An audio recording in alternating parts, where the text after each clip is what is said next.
บัดนี้จะได้ขอกล่าวเกี่ยวเว้าเกี่ยวดวงวิญญาณนับแต่ไรสังขารภาคคนโนไก่เวนไปเที่ยวทางค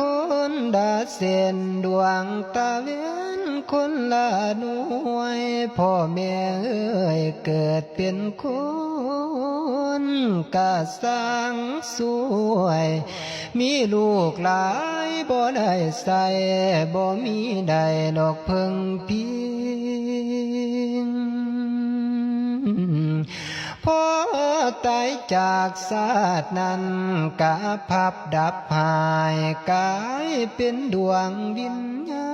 ณกะบ่ดีพอดีบ่มีภัยมานำสิคนทั้งไปบอกปองสุมญาติมิตรพี่น้องตลอดสุมลูกเต้าบ่มีใดดอกแต่งบุญยังกะเป็นบุญบ่ไปเกิดไปขานบาปบ่มีพ่อมีจะยุ่มพี่บานเว้าไปขอกงขอเข่าดวงคุมใดบ่ได้ง่ายหมอนารกยังใหญ่ให้เพิ่นให้คนบาปให้คนดีนั่นบ่ให้ลุงไปสวรรค์กะโมได้บ่ทันนับเมากองบุญลูกกะนี่ละคุณเบิดบ่แต่งบุญพอดีตายเป็นผีดวงวิญญาณได้ลอยลองเป็นสิบเศร้าปีบ่มีใดมองสิอยู่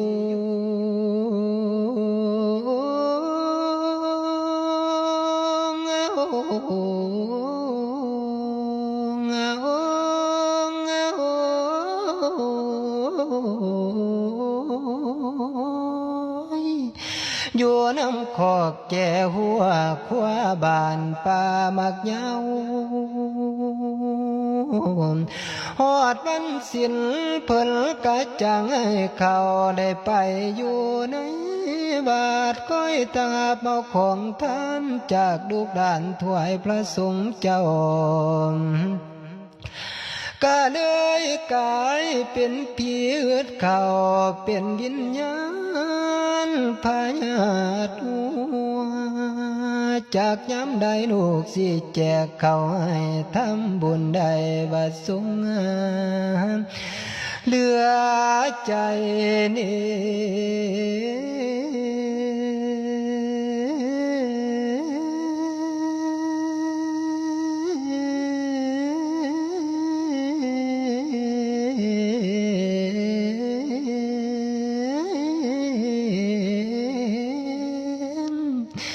เวียนยันเม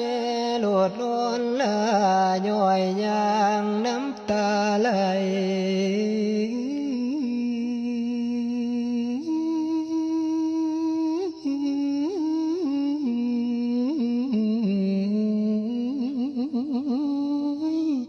สิไปหา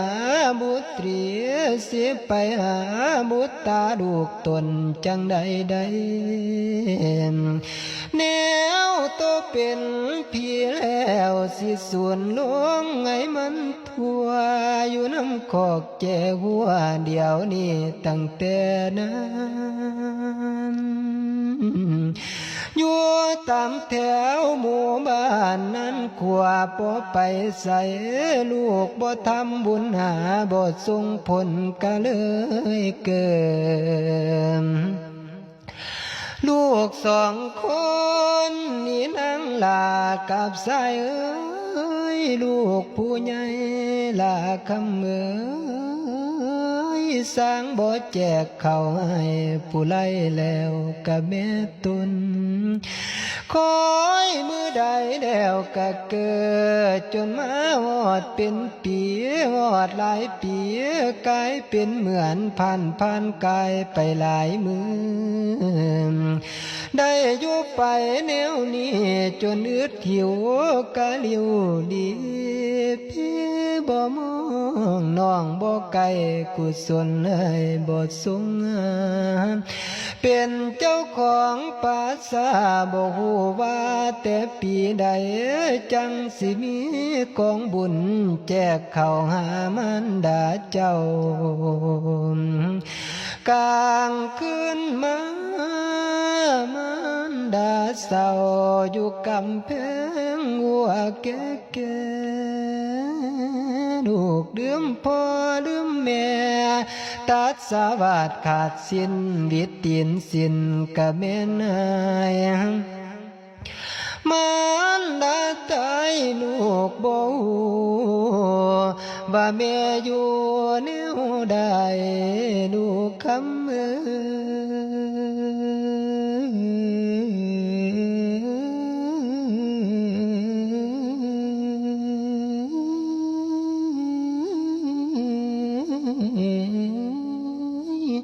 ลูกโตไล่ลืมลาขันลายความมันดาเดียงบอกน้ำกาโกยแห่งวอนเป็นเสียงไปบอกลูกผู้ขาแน่เดือน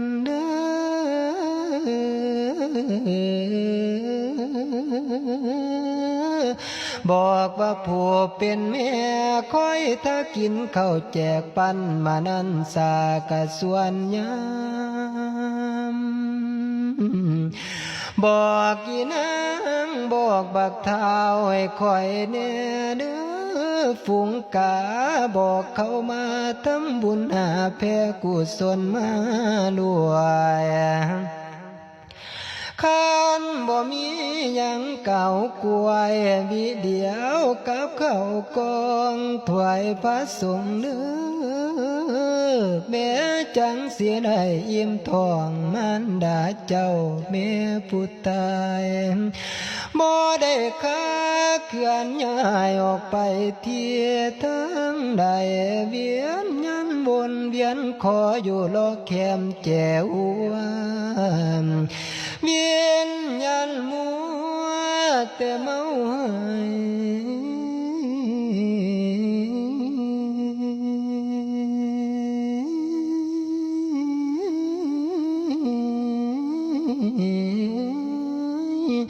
คอยมือไหลกะแลงเป่า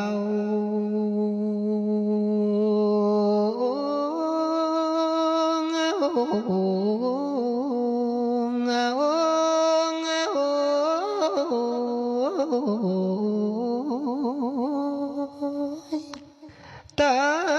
ยเป็นผีบ่ได้เกียนหอดเข่าพ่อลูกเต้าบ่ห่วงน้ำลูกสองคนบ่ซ้ำความสั่งแม่ของตนดาคำ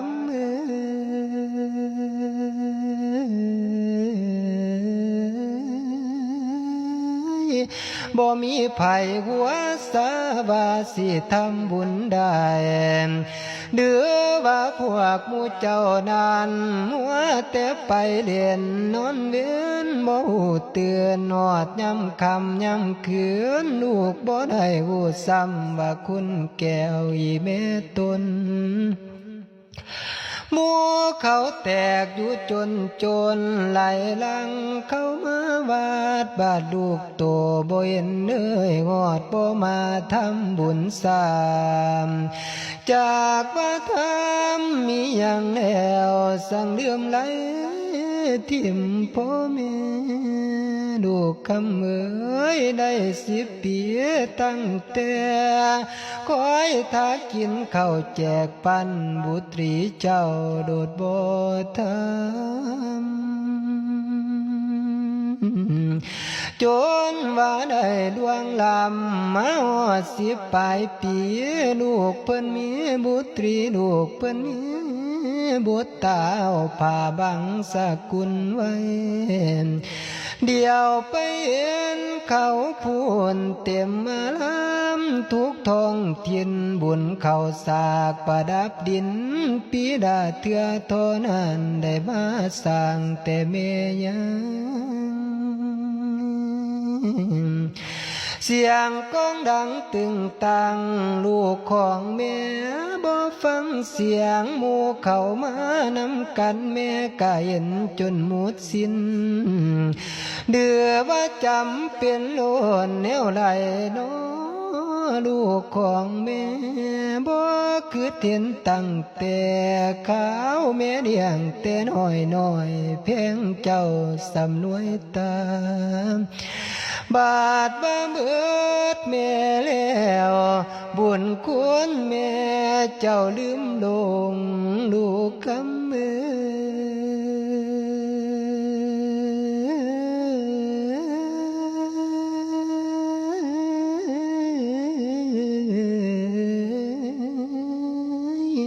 แม่ก็คอยแต่กลางคืนจนหุงตามาเศร้า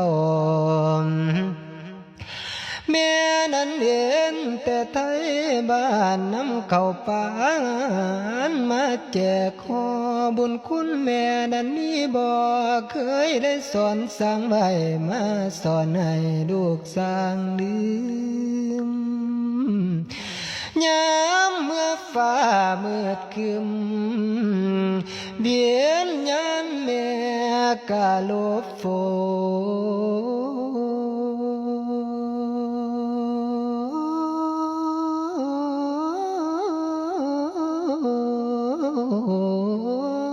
นเบียนยันคอยมาดนคู่สู่ปีบ่เห็นเจ้าป่าเพนี้ทำบุญแจกข้าวเหลือประดับดินปีละเทื่อแต่เข้าปั่นเพียงเด็กน้อยแม่คอยท่าอยู่ยังคืนการแม่โอจังเสียยามเมื่อแม่บ่ทันตายสิขายกินในมันหมดอันในนาได้ตากามกับทั้งเฮือนสานพร้อมงัวควายและเป็ดไก่เอาไปทานทอดให้ยังสิได้ดอกเพิ่งบุญเมื่อนี้หมดบังแล้วบุญเขาขอประดับดินลูกบอกกินทานน้ำวมปีสิหิวล้นอดทนไปเมื่อนาสิมายามเยี่ยมเบฟังเอาเลือพ่อแม่เวียนยันขอสั่งไว้อย่าลืมให้ว่าเตียงบุญคอยอีกเมื่อนาพุนหาลูกทรงสกุลหาแจกข้าวน้ำมันดา